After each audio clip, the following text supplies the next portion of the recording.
يا ترى ايه اكتر حاجة ممكن تكون موقفاك ان انت تتعلم او تكتسب المهارة اللي انت عايز تتعلمها او تكتسبها؟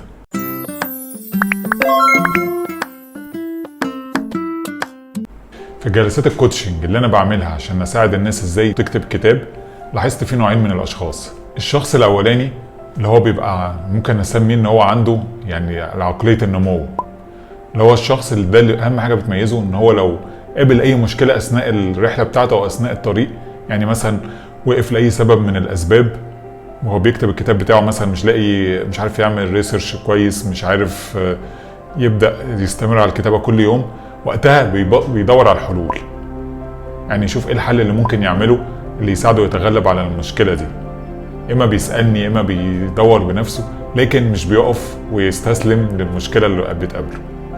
تاني حاجة لاحظتها في عقلية النمو دي، ان هو الشخص ده بيبقى متقبل الفيدباك. يعني ممكن مثلا احيانا يا اما بيبعت لي مثلا حاجه من اللي هو كاتبها، او ممكن يشاركها مع اي حد من الناس المهتمه بنفس الموضوع اللي هو بيكتب فيه، والناس بتديله الفيدباك. احيانا بيبقى فيه فيدباك بوزيتيف او ايجابي، بيساعده بقى هو بياخد الفيدباك ده ويشوف يعني يعمله ازاي او يدخله في السيستم بتاعه بحيث ان هو يستفيد منه ويتعلم ان هو يحسن من حاجه اللي هو بيكتبها. واحيانا ممكن حتى الفيدباك ده يكون نيجاتيف، يضايق اللي بيتقال له، لكن هو مش بيتضايق، هو بياخده كفيدباك ومش لازم ياخد بيه. الحاجة الثالثة اللي بتميز الناس اللي عندها عقلية النمو دي صفة المثابرة، ان هو دايما لما يحط قدامه هدف بيبقى مصر ان هو يوصل للهدف بتاعه، هو مصر بشكل مرن. يعني احيانا ممكن الخطوات اللي هو حاططها للهدف ده يلاقي فيها مشاكل ويغير الخطوة، لكن في النهاية بيوصل للهدف بتاعه. وفي الحالة بتاعتنا دي اللي هو ان هو يبقى عنده كتاب جاهز للنشر. اما بقى النوع الثاني اللي هي الاشخاص اللي مش بتكمل، فدول بيبقى ممكن نقول عندهم عقلية الثبات.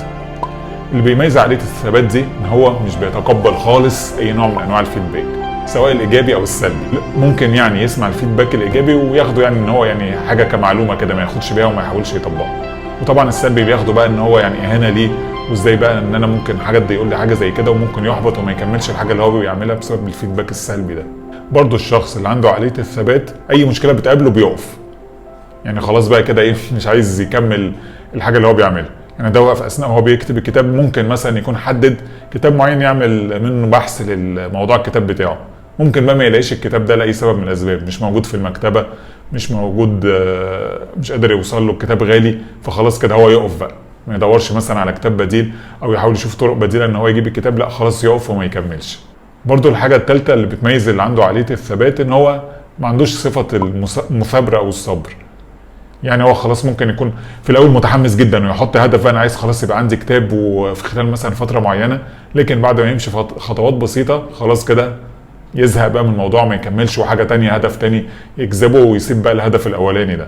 حتى الهدف التاني ده برضو لما يعمله ممكن يمشي فيه شويه وما يكملش فيه للاخر. الحاجه الكويسه والحاجه الحلوه ان انت ممكن بسهوله يبقى عندك عقليه النمو دي، حتى لو انت دلوقتي عندك عقليه الثبات، عن طريق ان انت باستمرار تحدد الهدف اللي انت عايز توصل له وتجرب طرق مختلفه لحد ما توصل للهدف ده وما توقفش.